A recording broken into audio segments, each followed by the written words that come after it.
Good evening. 1931 మార్చి 23వ తేదీ అంటే same ఇదే రోజున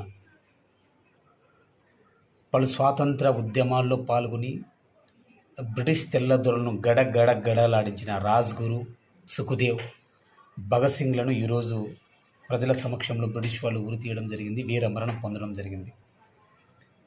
ఆఖరిసారిగా అడుగుతున్నాం, భగత్ సింగ్ క్షమాభిక్ష కోరుకో, మేము మీకు క్షమాభిక్ష ప్రకటిస్తాం, క్షమాభిక్ష పెడతాం, కావాలంటే ఆర్థిక సహాయం కింద పింఛన్ వగైరా బ్రతకడానికి మేము అవకాశం కల్పిస్తామని బ్రిటిష్ వాళ్ళు చెప్తే, అరే బాబు దానికంటే ముందు నన్ను చంపండిరా, మీ క్షమాభిక్ష కంటే చనిపోవడమే చాలా సంతోషంగా ఉంది, ఆ మాటే నాకు చాలా వినసొంపుగా ఉంటుందని చెప్పిన వీరుడు భగత్ సింగ్.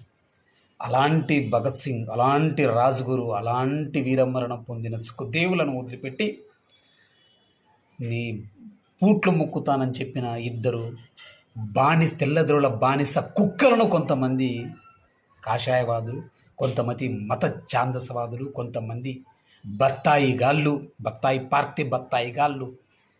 వీళ్ళే అంటే బ్రిటిష్ వాళ్ళ బూట్లు నాకి వాళ్ళ క్షమాభిక్షతో బతికి వాళ్ళు ఇసిరేసిన ఎంగిలి కుక్క బిస్కెట్లు తిని బతికిన ఒక కుక్క ఫోటోను పెట్టుకొని వీడే మా దేవుడు, మా సనాతన ధర్మానికి, హిందూ ధర్మానికి వాడే స్వాతంత్ర ఉద్యమకారులను వాడిని పూజిస్తూ ఉన్నారు.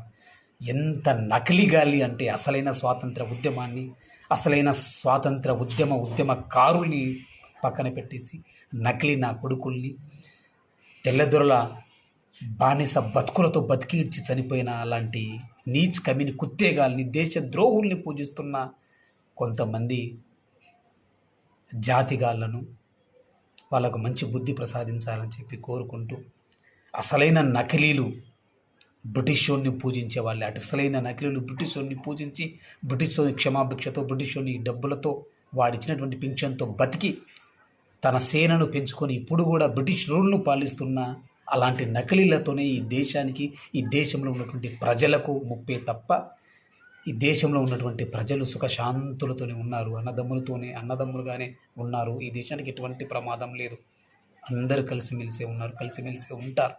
అలాంటి నకిలీగాళ్లను ఏరివేయాల్సిన బాధ్యత కూడా దేశ ప్రజలదే. జై హింద్. వీరమరణం పొందిన ఇంకొకసారి వాళ్ళ మృతికి సంతాపం తెలుపు, వీరమరణానికి సంతాపం తెలుపుతూ ముగిస్తున్నాను.